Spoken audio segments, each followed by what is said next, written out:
Boa noite a todos. Que a paz de Jesus, nosso Divino Mestre, possa nos envolver a todos. Que o nosso coração se sinta profundamente amado, para que assim possa se abrir qual uma flor para recolher o orvalho benfazejo que o Mestre distribui em ambientes como este, serenando os nossos sentimentos, os nossos pensamentos, nos fortalecendo e nos revigorando. Então eu gostaria de agradecer pela oportunidade, pelo convite que nos foi feito, de podermos participar, já antecipando um pouco essa festa espiritual do centenário da casa. Gostaria de pedir perdão pelo ligeiro probleminha que tivemos com o trânsito, mas que essa noite se faça de fato para nós uma noite de muita alegria, que possamos aqui reverenciar toda essa história de tantos corações envolvidos, certamente de tantas gotas de suor, de tantas lágrimas, de tantas lutas, que é o que constrói, o que de fato faz parte ou constitui a riqueza, o tesouro, o legado de uma casa espírita, especialmente quando estamos a tratar de uma casa que completa essa data tão marcante, que é o centenário. Então, certamente é uma noite de festa, é um ano de festa nos dois planos da vida. E aqui fica os nossos votos de muita luz, de muito trabalho, de muitas realizações. Que essa família se amplie no tempo, no espaço, que os laços entre os corações possam se consolidar cada vez mais, porque esse é o grande legado que fica. A obra material haverá de passar um dia, do pó veio, ao pó retornará, mas a obra nos corações, a obra nos espíritos, essa há de prevalecer para sempre.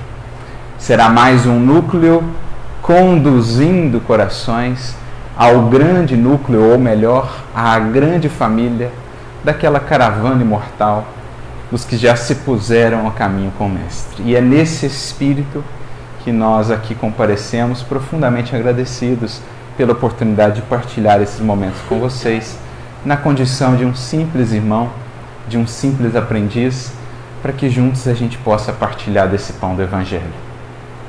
E começamos as nossas reflexões nesta noite com um belo relato que nos traz Humberto de Campos, no capítulo 5 do livro Doutrina e Aplicação, em que ele vai nos trazer informações a respeito de um encontro muito interessante. Diz-nos ele que certa feita, Dr. Bezerra de Menezes, grande colaborador, grande apóstolo da doutrina espírita, se encontrava em uma praia deserta, já na condição de espírito, meditando tristemente sobre os petitórios que lhe eram dirigidos, sobre as rogativas que, partindo de muitas reuniões, de muitas casas espíritas, lhe eram dirigidas. Rogativas as mais diversas, mas muitas delas girando em torno de interesses mais, ou melhor, menos dignos, interesses voltados mais para o interesse pessoal, para aquilo que efetivamente não era o essencial, para aquilo que não edifica. Rogavam-lhe, portanto, promoções especiais, encontrar-se determinados tesouros, determinadas facilidades materiais, e aquilo naturalmente confrangia o seu coração, porque ele ficava a pensar. Certamente se sentia muito feliz quando chamado a servir um doente, um enfermo, certamente muito se alegrava quando solicitado para consolar os infortunados do caminho. Mas o porquê daqueles pedidos assim tão contraditórios, quando era ele próprio também um aprendiz, buscando planos mais elevados de ascensão ao amor do Mestre, de comunhão com esse amor, quando estava ele também em luta, em desafio? Por que aquelas rogativas assim tão dissonantes com tudo aquilo que era a essência do que buscava no Evangelho ou do que a doutrina espírita nos apresentava? E ele seguia então nessas reflexões, quando de repente é visitado por um espírito que lhe aparece nimbado de intensa luz. Quando ele percebe, ali estava o espírito de Antônio de Pádua, o grande santo da Igreja Católica, também chamado de Antônio de Lisboa, porque há essa disputa, de certo modo, em relação ao seu nome, Pádua e Lisboa, onde provavelmente ele nasceu. Mas esse espírito então lhe aparece, como disse, marcado por intensa luz. Havia ele percebido as meditações de Bezerra de Menezes e vinha em seu auxílio, convidando-o que o seguisse. E então eles partem, numa jornada espiritual, em direção a um templo, certamente católico, dedicado à figura de Antônio de Pádua. O templo estava regurgitando de fiéis, abarrotado, lotado. E eles adentram então o templo, onde percebe ali uma grande estátua de Antônio de Pádua, que era naquele local reverenciado. Ali eles param, e Antônio de Pádua então, voltando-se a Bezerra, solicita que ele ouvisse as rogativas que eram endereçadas a ele, Antônio de Pádua. Que ele ouvisse quais eram os pedidos daquelas pessoas que o buscavam. E então que Bezerra, ali concentrando-se, apurando a sua audição espiritual, começa a perceber quais eram as rogativas que partiam daqueles corações, daquela multidão. E mais uma vez ele vai identificar rogativas muito similares àquelas que ele próprio ouvia. E até algumas mais singulares ainda, as mais distintas ainda. Porque não faltavam ali pedidos no que diz respeito à saliência política, a determinados cargos, matrimônios, facilidades materiais, recursos financeiros obtidos de maneira fácil, pedidos os mais diversos, despropositados naquela linha que o Evangelho nos apresenta das rogativas que deveriam vibrar em nosso coração. Mas até outros ainda mais despropositados, ainda menos, digamos assim, de se esperar, como, por exemplo, pedidos até mesmo de apoio para determinados delitos ocultos, para processos de vingança ou de hostilidade. Até esse tipo de rogativas eram ali emitidas àquele considerado santo, àquele grande espírito. E então que Bezerra, de certo modo, se surpreende ao perceber a similitude daqueles pedidos. E é aí que Antônio de Pádua, então, traz a reflexão para Bezerra de Menezes e certamente para todos nós, os que minimamente já nos colocamos no caminho do discipulado com o Mestre. Os que já buscamos, talvez, aprender com Jesus, até mesmo como pedir, como orar, o que fazer, enfim, aqueles que já estamos buscando com Jesus como ajudar, como de fato servir aos corações que ainda caminham no mundo sem rumo, sem de fato terem encontrado esse norte que é o Evangelho de Jesus, que é o Cristo como modelo e guia que nos foi ofertado.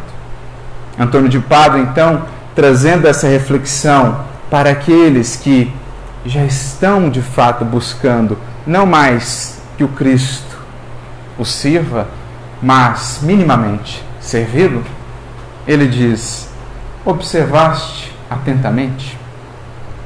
As petições, Bezerra, são quase sempre as mesmas, nos variados campos de fé. Então é importante para os corações que já buscam o discipulado com o Mestre, que anseiam servir às multidões, às turbas, que anseiam minimamente já com Jesus avançarem nessa senda de serem os seus auxiliares, é importante que a gente pense e esteja consciente quanto aos desafios do discipulado e do trato com a multidão. As incompreensões a serem vividas, as rogativas contraditórias, a impaciência, os caprichos, são os desafios do discipulado que aqui Antônio de Pádua vai comentar e que nos cabe refletir, porque nessa nossa caminhada haveremos de enfrentá-los também, haveremos de encontrá-los, no caminho de serviço com Jesus. E é preciso preparar o coração para lidar com eles, para que se não façam desânimo, para que não se convertam em abatimento, em desesperança. Não tem mais jeito, não dá mesmo. É preciso preparar o coração para a grande obra educativa que é a obra do Evangelho, como também da doutrina espírita. E é o que ele está dizendo. Olha, você vai encontrar essas rogativas, você vai encontrar esses paradoxos, essas inconsistências em muitos dos que seremos chamados a auxiliar. Mas dizendo-nos também que faz parte aprender a lidar com isso e a proteger o nosso coração para que aquela tristeza, aquela decepção, em sendo cultivada, não venha a se converter em paralisia, em desânimo, em abatimento. É importante não deixar que esse fermento possa levedar a massa toda e muitas vezes corromper os nossos melhores ideais de serviço com Jesus. Então ele está, de certo modo, trazendo uma orientação importante. Cuidado com o coração diante do desafio do discipulado. Mas ele prossegue: sequioso de burilamento íntimo, troquei na igreja o hábito de cônego pelo burel dos frades. Estão aqui fazendo uma referência à sua própria vida. Talvez alguns não conheçam, ou muitos já conheçam, mas Antônio de Pádua foi, de fato, um grande espírito contemporâneo de Francisco de Assis. Ele que foi um franciscano, primeiramente, como ele disse aqui, ele era da ordem, ou seguia uma ordem agostiniana, uma ordem marcada por muito estudo, era efetivamente um homem muito culto. Os estudiosos são unânimes em dizer a cultura que se encontra na sua obra. Alguns dos seus sermões foram registrados, foram conservados, e essa obra pode ser acessada, a obra Sermões. E pelo nível de conhecimento que ele demonstra, pelas citações de autores clássicos da Grécia Antiga, de Roma, dos pais da igreja, logo se percebe que, tendo em vista o material que era acessível à época, era de fato um homem muito culto. Então viveu ali nos séculos XII e XIII, de fato um intelectual, que começou nessa ordem então dos agostinianos, mas que se encantou pelo franciscanismo, quando viu a simplicidade de Francisco e seus seguidores, aquela proposta de vida, de simplicidade, da vivência do Evangelho puro, ele se encantou e se torna então um frade franciscano. Muda de ordem para seguir Francisco, e alguns filmes, algumas biografias vão retratar até um certo conflito que ele passa por, digamos assim, associar, ou por fazer com que convivessem harmoniosamente toda aquela cultura, toda aquela sabedoria e a simplicidade franciscana. Aquela simplicidade que Francisco e os frades tinham, muitos deles sem muito estudo, e ele ficava então a todo momento lidando com aquelas dificuldades da vaidade, da tentação, não sabia se falava, se continuava, porque a sua oratória, a sua eloquência era muito reconhecida. Ele era, de fato, assim, um dos maiores pregadores que já havia existido até então no seio da igreja. Inclusive, há até uma passagem muito interessante. O sermão dele aos peixes, conta-se que tal era a sua eloquência e o magnetismo, que certa feita, falando ali junto ao mar, os peixes mesmo se reuniram para ouvi-lo falar. Então ele ficava naquela contradição: será que eu continuar pregando não é exaltar a minha vaidade, o predomínio do intelecto sobre a simplicidade franciscana? E ele fica naquilo, e então Francisco, seja o roxinol de Deus, se é esse o dom que lhe foi dado, use-o com essa consciência, cante as maravilhas do reino, as maravilhas do Evangelho. Mas enfim, ele passou então por essa mudança em vida. Um homem muito culto, mas que também tinha essa busca muito sincera pelo Evangelho na sua simplicidade mais pura. Ensinei a palavra do Mestre Divino, sufocando os espinhos das minhas próprias imperfeições. Então é interessante pensar nesse título que muitas vezes nós conferimos a espíritos que vieram antes, o título de santidade, É importante não nos esquecermos disso, dessa humanidade que a gente vê nesses grandes espíritos, que a gente vê lá nos apóstolos. Não esquecer que, embora recebam de nós essa reverência, esse respeito, ali houve muita luta, ali não houve privilégio, ali não houve facilidades. É simplesmente o caminho da humanidade que busca alçar mais um degrau a caminho da santidade, no sentido mais puro da expressão, não simplesmente exterior, mas santidade no sentido de depuração, de pureza de sentimentos, de pureza de intenções. Isso é santidade, não é? É isso que se busca. Então ele fala: lutei tremendamente internamente o bom combate. Quantos espinhos, quantas lutas. Não há como aqui não nos recordarmos do apóstolo Paulo. O bem que eu quero, esse eu não faço. O mal que eu não quero, esse eu ainda faço. Ou quando ele nos diz: um espinho na carne me foi dado para que eu não me exaltasse pela excelência das revelações. Em outras palavras, para que eu não achasse que aquilo que eu falo é meu, o Senhor a todo momento me lembrava os espinhos que eu ainda trazia. As circunstâncias da vida vinham me lembrar a minha humanidade, para que eu me lembrasse, Paulo dizendo, que eu sou um vaso de barro, absolutamente frágil, mas que um vaso de barro mais ou menos purificado serve sim para transportar a água pura do Evangelho, água porém que não é nossa. Vaso este que transporta um tesouro que propriamente não é dele. São aspectos importantes para a gente analisar nessas vidas, para que não esqueçamos nunca do que é efetivamente o discipulado, para que não nos fixemos só no ponto de chegada, na exaltação a que muitos espíritos desses foram elevados, para que lembremos da jornada. E aí está a importância de relatos como este, ou de relatos como Paulo e Estevão, que nos mostram não só o ponto de partida, como o ponto de chegada, mas o mais importante, a jornada. Porque por muitos séculos, presos que temos estado ao ponto de chegada, projetávamos esses espíritos, ou a vida desses espíritos, a patamares tão altos, tão inacessíveis, que não encontrávamos outro caminho senão o de rogar a eles, digamos assim, que intercedessem por nós, porque nós, por nós mesmos, não teríamos condição de chegar a esses patamares. Mas é preciso entender a humanidade deles. Claro que intercedem por nós, nos amparam, mas há uma jornada a ser percorrida. E essa é a importância dessas obras que nos revelam esse processo de transformação de um Pedro, de um Paulo, de um Antônio de Pádua.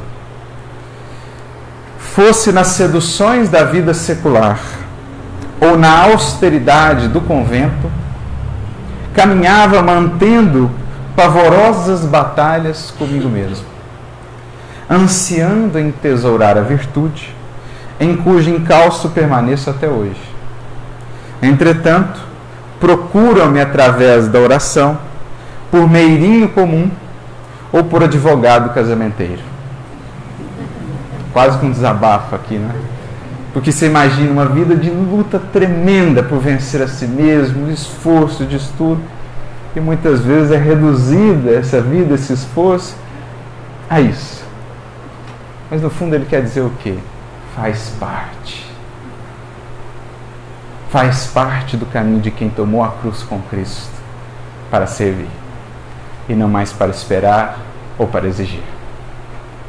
Faz parte lidar com a incompreensão, com a ingratidão, com o não reconhecimento dos nossos esforços, quando você está fazendo o seu melhor e frisa-se apenas o ponto em que você tem tropeçado, apenas a imperfeição ainda não trabalhada. E todo aquele imenso esforço acaba muitas vezes não sendo conhecido senão de você mesmo e do Cristo. Mas e daí? Não é isso que importa? Ele nos conhece e isso não basta? Isso não deveria bastar para nós? É o que o apóstolo Paulo quis nos ensinar. E ele que passou por isso tanto, imaginemos, quando ele chega na casa do caminho de volta, depois de ter ficado um tempo no deserto, depois de todas as aflições e angústias que ele havia vivido, sem saber o que seria a sua vida, como estaria a postura dos seus amigos para com ele, sem saber o que era, o que havia acontecido da sua família, sem saber a quem recorrer, ele tem na casa do caminho o seu último refúgio. E ele então chega ali e quer ser recebido, e ele não é recebido no primeiro dia. E então conta-nos Emmanuel que uma lágrima escorreu do seu olho e o indivíduo foi perguntar, ele falou, não, é o deserto, é a areia. Mas a gente fica a pensar o que estava naquele coração, naqueles 3 anos de convivência, ele consigo mesmo, ele com aqueles a quem havia ferido, a família de Áquila e Prisca, família que ele havia prejudicado, ele convivendo ali silenciosamente com aqueles até o ponto em que se revela. Mas imaginemos o que esse espírito não precisou trabalhar. Não precisou trabalhar ali. E todo aquele empenho dele por melhorar, se não é acolhido num primeiro momento pelos discípulos, imagina se não fosse o amor pelo Cristo. Ele talvez jogasse tudo pelo alto. Mas ele volta no dia, não, tudo bem, eu espero. E então é feita a reunião, e graças a Deus ali estava Barnabé, que era puro coração, e intervém por ele. E no outro dia ele é acolhido, Pedro também. Mas enfim, é para isso que ele queria nos preparar. Olha, os teus esforços mais sinceros e mais profundos, quando estiveres na seara com Cristo, muitas vezes não vão ser vistos, não vão ser valorizados. Mas isso faz parte. Porque o teu caminho é você com Jesus, servindo. Dos outros, esperar apenas a oportunidade de ser mais útil. E de nós, o compromisso com a nossa consciência. E isto basta. E por isso Paulo diz, preparando-nos, se eu fosse me conduzir pelas opiniões dos outros, eu já não seria servo do Cristo. Não é que ele estivesse adotando assim, ou nos convidando a adotar uma postura de orgulho. Não, então não ouço ninguém, não quero saber da opinião de ninguém. Não é isso. Você vai ouvir todas as opiniões, vai acatá-las, vai acolhê-las, até mesmo as críticas, e extrair o melhor. Mas é preciso aprender a proteger o coração das opiniões que não sabem a realidade, do que temos lutado e do que temos esforçado. É preciso priorizar o que a consciência tem nos trazido, o nosso compromisso com a consciência. Porque se o nosso compromisso for agradar, se eu quisesse ainda agradar os homens, diz Paulo, não seria servo do Cristo. Então é importante, é isso que ele está dizendo. Tanta luta, tanto esforço, e muitas vezes os pedidos são estes. Mas essa é a seara com o Mestre. Essa é a seara do servir. E que bom que passamos por isso, porque esse é um treino por excelência contra o egoísmo, contra o orgulho e contra a vaidade. É aí que nós vemos o quanto de fato há de sinceridade na nossa busca com Cristo. É no tratar com a multidão, é no lidar com a inconstância da multidão, com a inconstância dos corações que ainda caminham em sombras, na perversidade até. É no tratar com isso que nós vemos o quanto o ideal que vibra em nosso coração de seguir o Cristo já é o ideal de servir e não de sermos servidos. Eu me lembro até outro caso interessante. Conta-se que São Vicente de Paulo, um outro grande espírito também, que foi benfeitor espiritual de Eurípides Barçanufo nessa sua última encarnação, que era considerado um apóstolo da caridade, fundou a Ordem dos Vicentinos, que é uma ordem que ainda hoje faz trabalhos imensos, né, nesse âmbito de auxílio à velhice, aos idosos, às crianças, aos nossos irmãos em situação de rua, enfim. Mas conta que ele orientava assim as suas pupilas da ordem. Ele dizia que quando estavam servindo alimento, por exemplo, muitas vezes tinham de lidar ali com a impaciência daqueles que tinham fome, que recebiam a porção de alimentos, nem sequer agradeciam, reclamavam, falavam que não estava bom. E ele então dizia assim, muito carinho com os convidados de Jesus, porque eles são exigentes.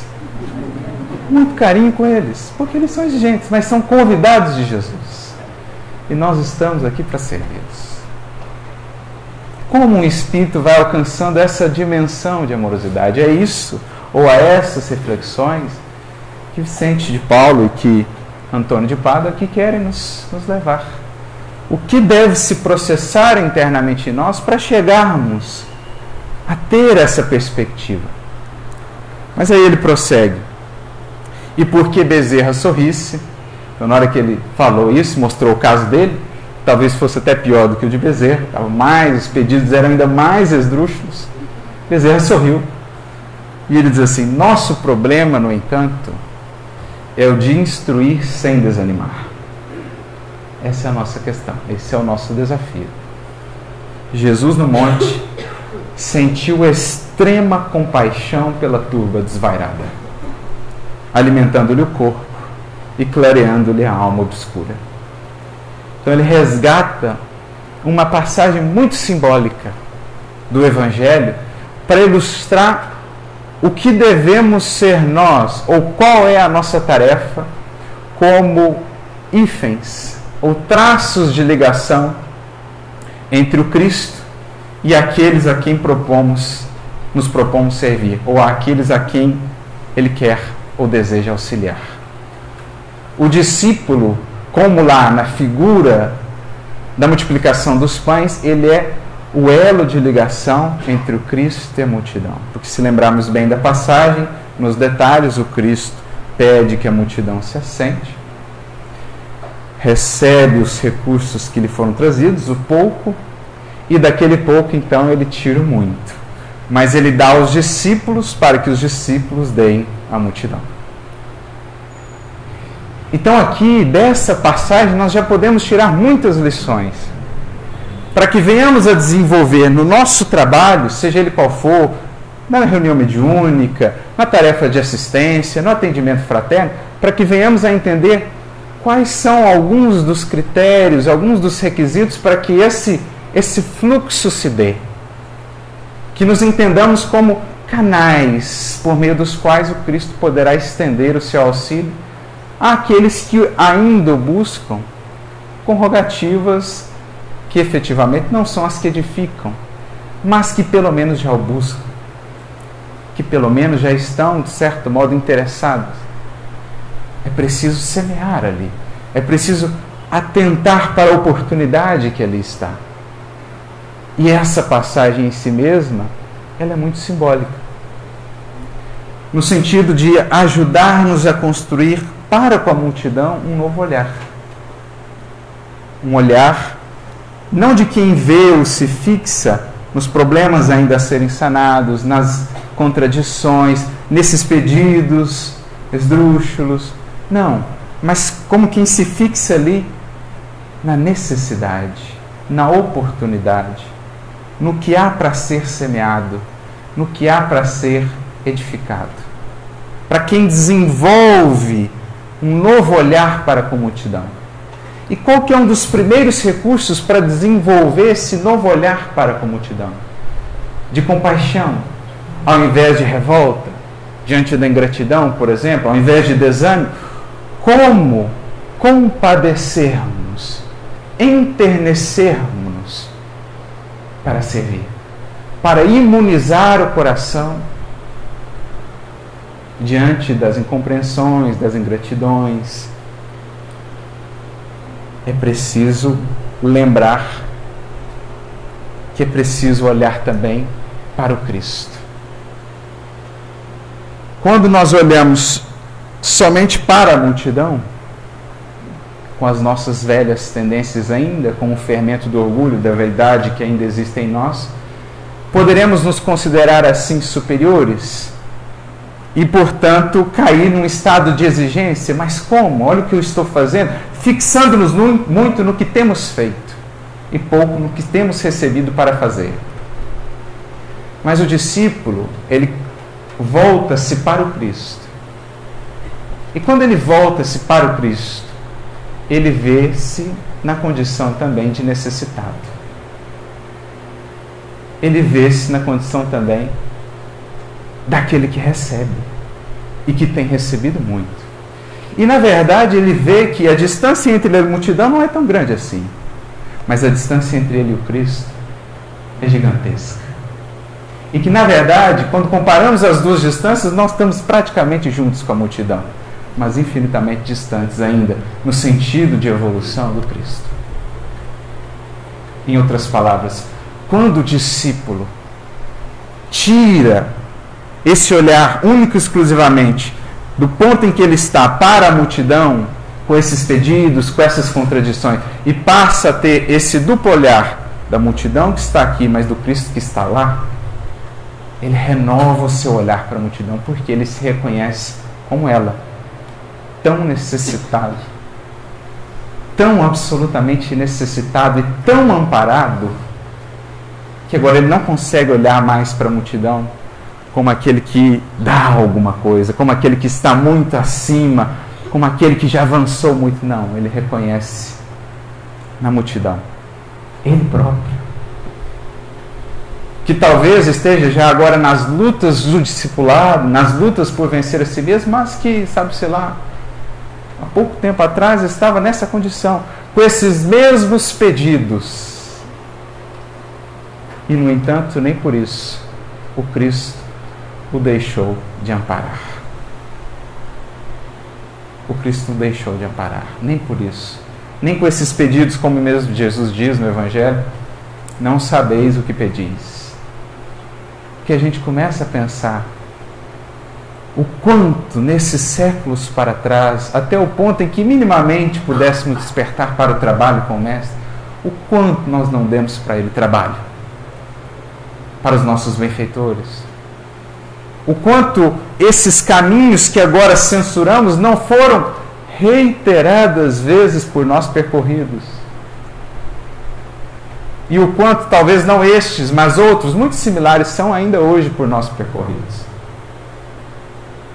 Em outras palavras, diante do Cristo, diante da luz que vem do Cristo, o discípulo começa a ter uma nova perspectiva, um novo olhar para com a multidão. Não se sente mais autorizado, não se sente mais na condição de censurar, de exigir, quando Cristo nada dele tem exigido e o tem amparado tanto, apesar ainda dos imensos tropeços, dos imensos abismos que o seu amor tem vencido para nos alcançar.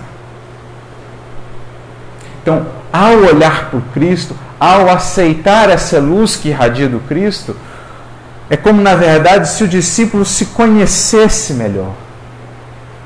Diante da luz do Cristo que nos revela, a gente percebe melhor a dimensão do amor que nos tem amparado, a dimensão da misericórdia.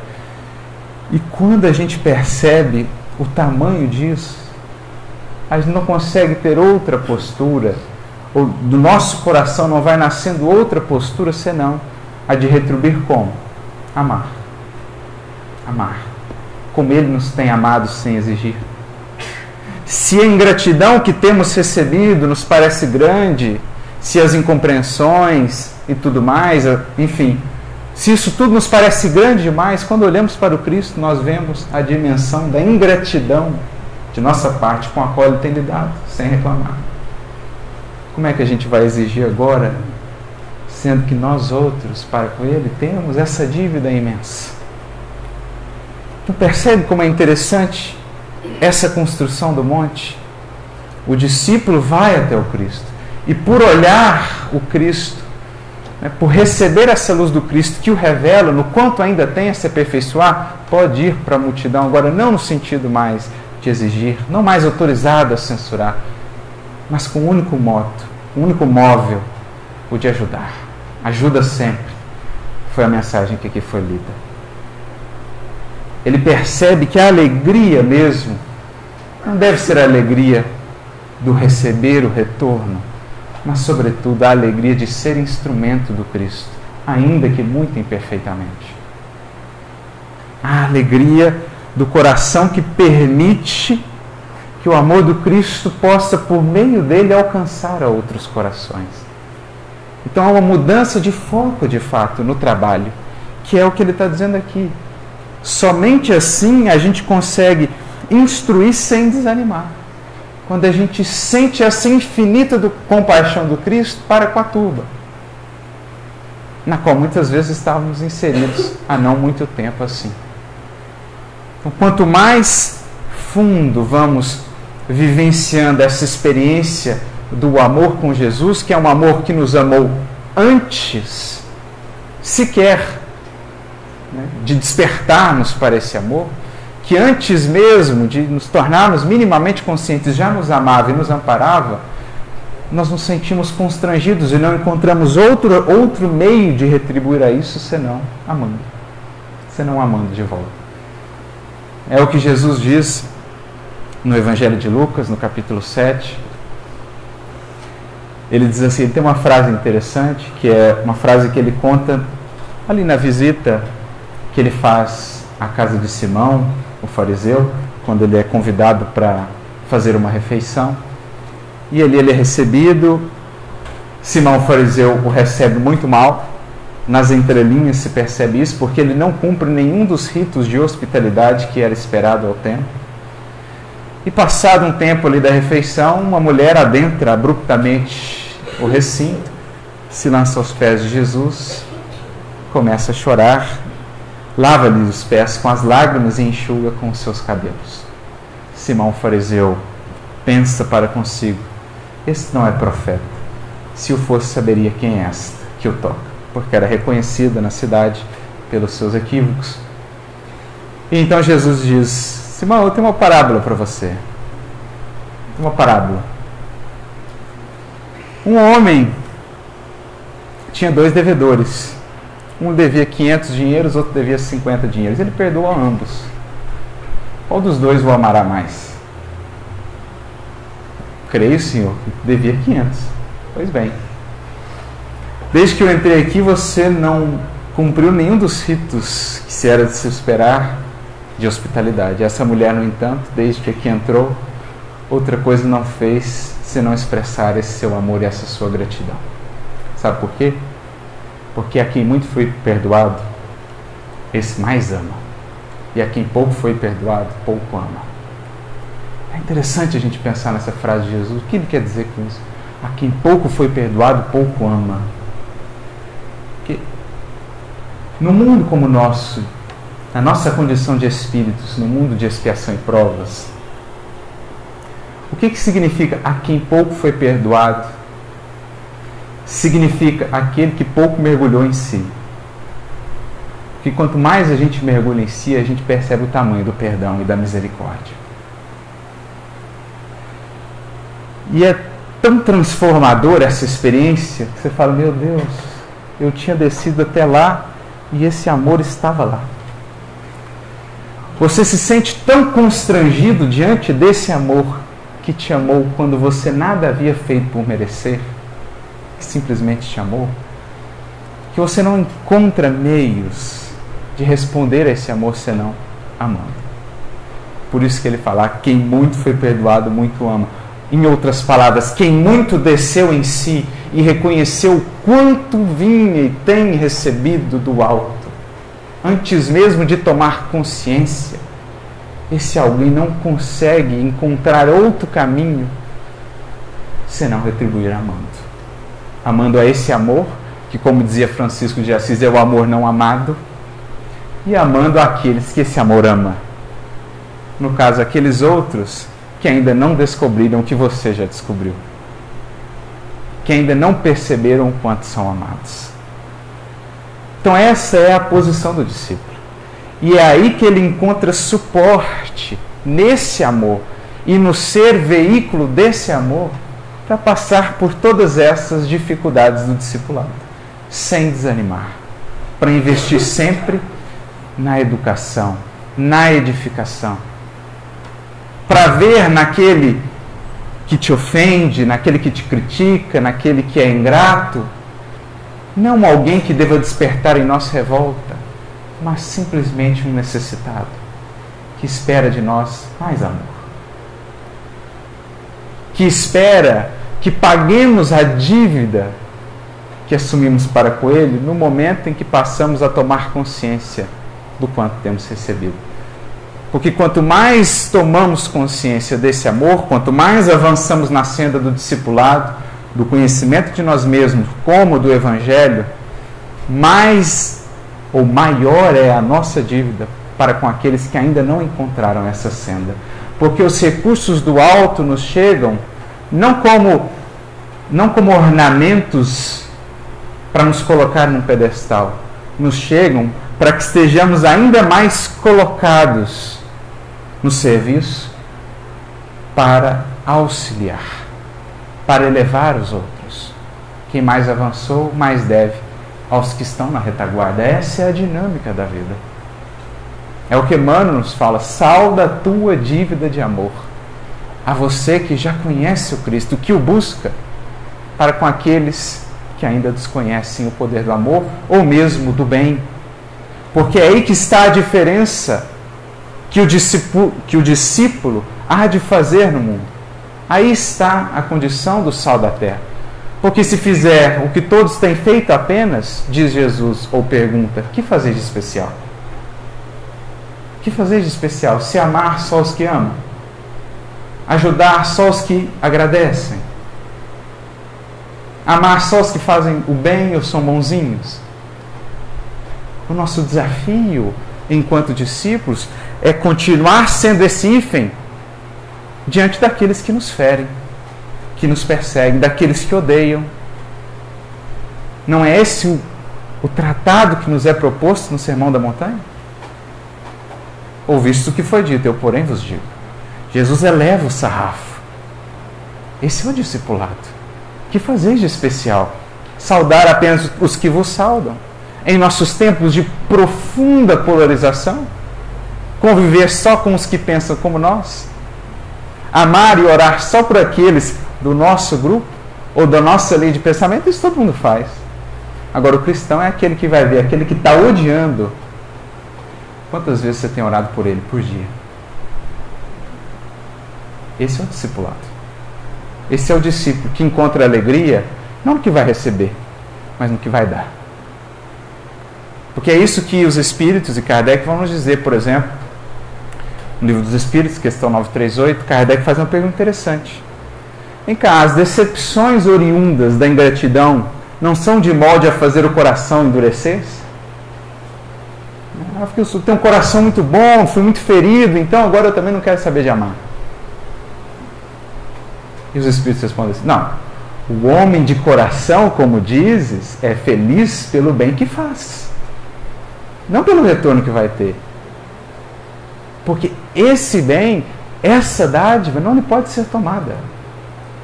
Ainda que aqueles a quem tenhamos ajudado se tornem nossos perseguidores, não poderão jamais nos tirar a alegria de Jesus a Simão Pedro, de um dia ter-lhes feito algo. Essa alegria é a alegria mais legítima que alguém pode conservar. E essa está sempre ao nosso alcance. Mas Kardec insiste. Tá, mas não deixa de doer. Ele não poderia pensar que talvez se fosse menos sensível seria mais feliz? Pode, mas seria essa felicidade do egoísta. Triste felicidade esta. Né? Porque a gente ouve muitas vezes: não, agora eu só busco reciprocidade. Se não tiver volta, não tem ida. Mas isso é o absoluto oposto do proposto pelo Evangelho. Porque quanto menos houver retorno, mais o discipulado se aprofunda. Essa alegria que precisamos ter, e é aqui o que Antônio de Pádua está nos mostrando.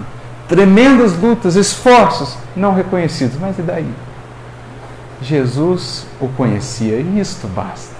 Jesus nos conhece e isto basta. Portanto, a nossa tarefa diante do próximo a cumprir, seja ele qual for, na condição em que estiver, é algo do Cristo levar até ele, ao seu mundo, ao seu universo, ainda que seja a caridade do silêncio. Ainda que seja a caridade do silêncio. Eu me lembro de Simão Pedro, e há um relato bonito que está no livro Contos e Apólogos, no capítulo 38. Conta-se que Simão Pedro, já depois da partida de Jesus, estava ali profundamente atarefado na casa do caminho. pessoas de todos os tipos o buscando diariamente. Eram pessoas em alienação mental, obsidiados, mães com seus filhos enfermos, idosos, tudo que você pode imaginar chegava ali, leprosos, rancenianos, tudo. E nesse dia Simão estava irritado, seja pelo cansaço físico ou pelas decepções oriundas da convivência com a hipocrisia humana. Aí, Bert Campos vai explicar. Esse dia ele estava ali muito enfático, muito duro, apontando ali para o colaborador, apontava, está vendo aquele ali? Com o braço mirrado? Pois bem, outro dia lá, alcoolizado, estava lá agredindo a própria mãe. Agora está aí, com o braço assim. E ainda vem aqui, tem a cara de vir aqui pedir auxílio. E aquela ali, está vendo? O que você veio fazer aqui, minha filha? Você acha que eu não sabia das suas risadas irônicas, na crueldade e na ironia, quando você batia nos seus escravos? Com que cara você vem aqui agora pedir auxílio? Aí, mais outro. E você, que dilapidava lá as viúvas e os órfãos, tem coragem de comparecer aqui nessa casa do Senhor para pedir auxílio? E assim ele estava fazendo. Bert Campos vai até dizer, com palavras candentes e incisivas, saindo fogo, lava, exaltando os equívocos e os tropeços de todo mundo. Você, acabou o dia de trabalho, fechou ali, anoitecendo, estava ali lá, cansado, suado, onde de repente ele ouve um movimento ali e entrou um indivíduo fora do horário de atendimento. Ele falou, o que você está fazendo aqui? Já acabou o horário de atendimento, fala logo, não tem tempo. E então esse indivíduo se aproxima um pouco mais. Quando ele olha, ele vê as mãos. 2 cravos. Ele olha para baixo e nos pés também. 2 cravos. Imediatamente ele cai de joelhos e começa a chorar. O mestre então se aproxima e diz, Simão, nós não fomos chamados a auxiliar almas puras. Eu venho te rogar, quando não puderes auxiliar, que pelo menos lhes dê a caridade do silêncio. E suplico-te, Simão, que dês aos filhos de minha esperança a esmola da compaixão. Esse é o papel do discípulo. Ele não está ali para exigir, para ser valorizado, aplaudido, ele está ali para distribuir do tanto que já tem recebido, um pouco pelo menos, dessa compaixão gigantesca que o auxiliou a estar onde está. Isso é o apacentar a que Simão Pedro foi chamado. Simão, apacenta as minhas ovelhas. Pacifica, alimenta, nutre.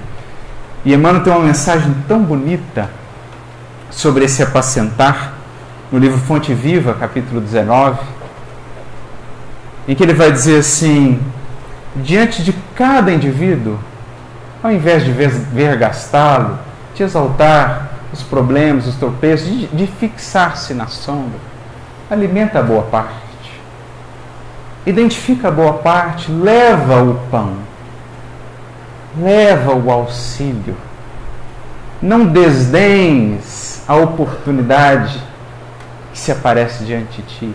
Diante do que agride, oferece a outra face. Qual que é a outra face?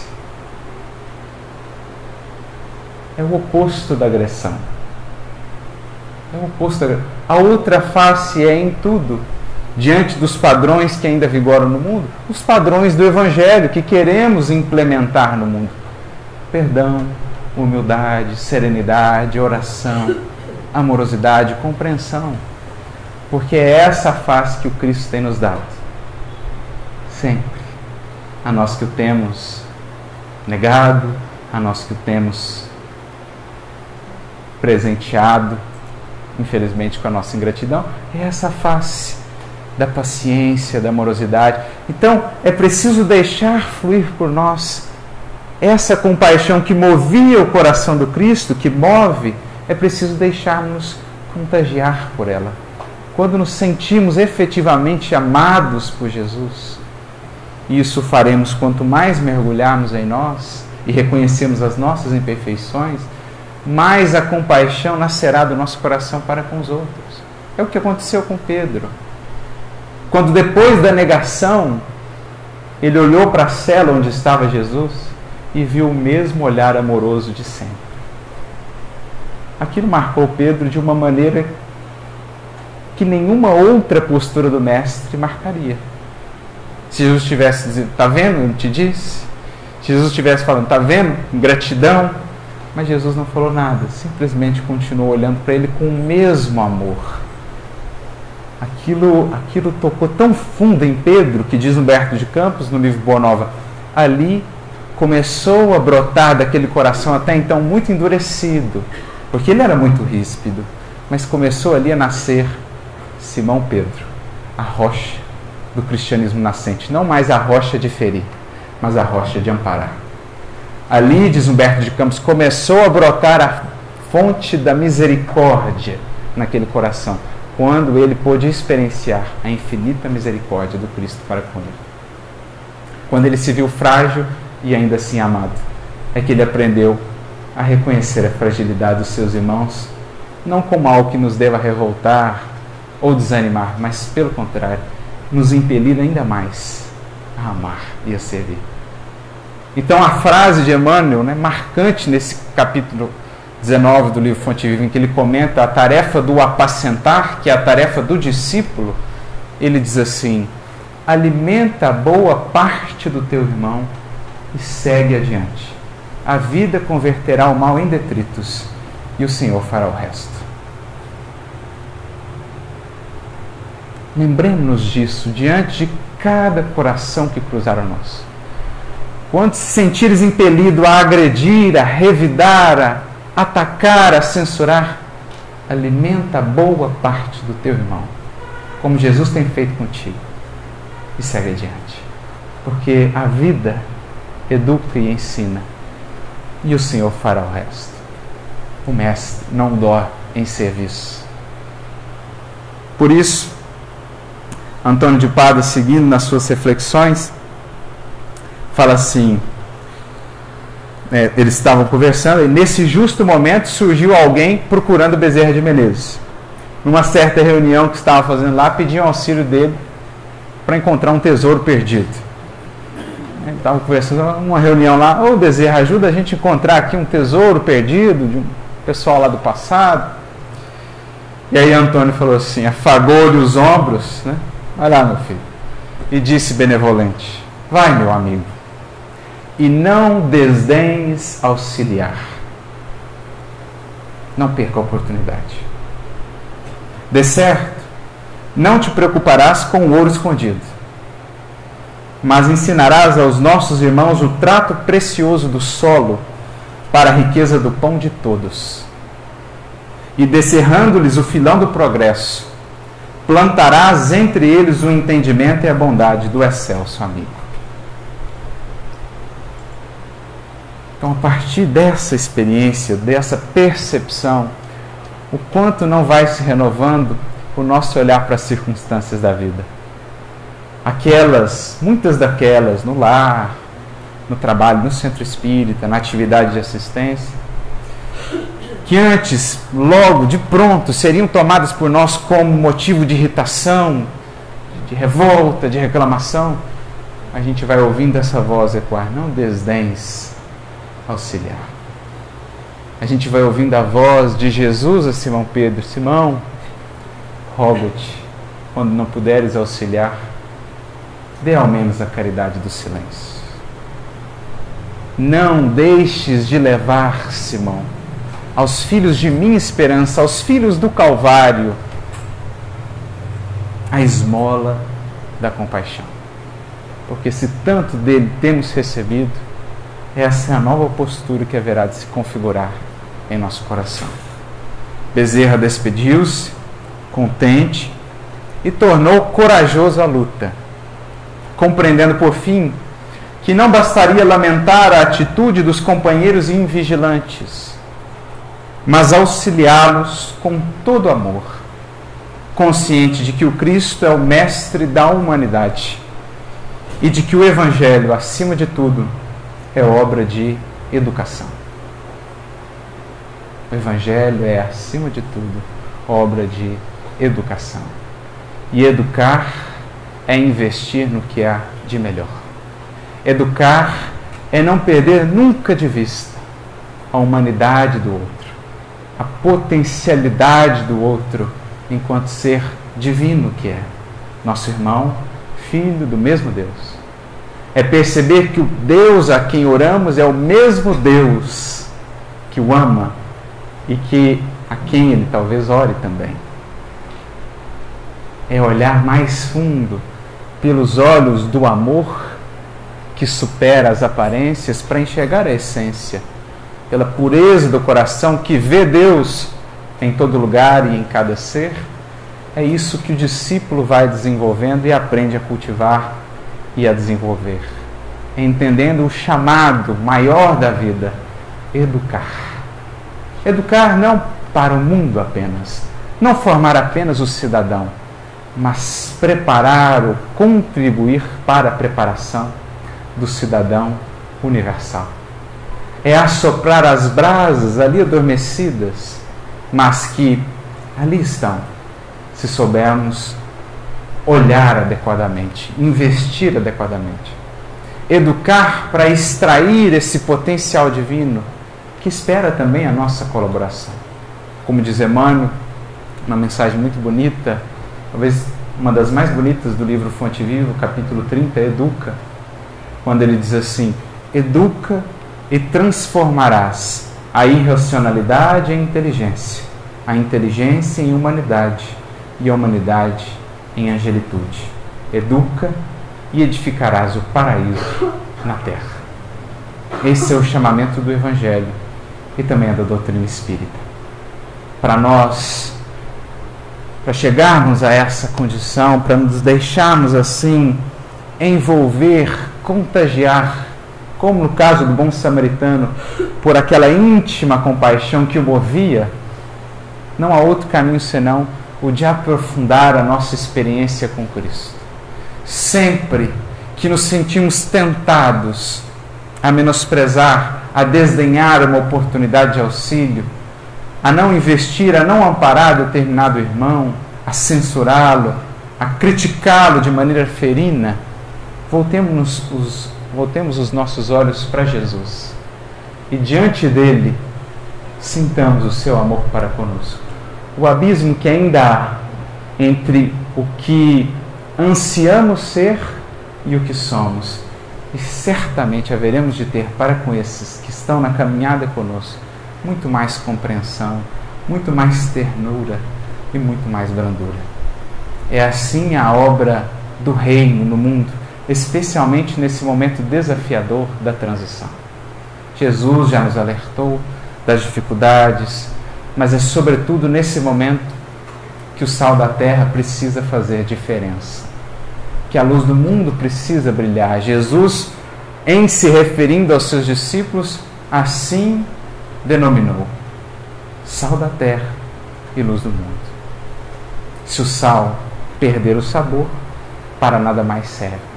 Se o Evangelho em nossa vida não souber salgar, não souber trazer sabor, não souber pelo contato fazer a diferença, como o sal faz na comida, em vão tem sido a nossa experiência com o Mestre. Então é preciso abrirmos para esse amor e assim, sentindo-nos tão amados, como no caso de Antônio de Pádua, de Paulo e de tantos outros, não encontrarmos outro caminho para retribuir senão amar. Porque já dizia o grande apóstolo dos gentios que foi por esse amor resgatado e transformado, quando muitos talvez não veriam ali esse potencial, foi transformado num dos maiores exemplos do que é essa vivência com Cristo para a posteridade. Como ele mesmo diria, o amor do Cristo nos constrange. Nos constrange. A pergunta que nos fica é: o quanto já nos sentimos assim constrangidos para sair do lugar daqueles que apenas criticam e ir, enfim, cumprir a tarefa que nos cabe quando assumimos com Jesus o discipulado: servir. Muita luz a todos, muita paz e que o Mestre nos abençoe sempre.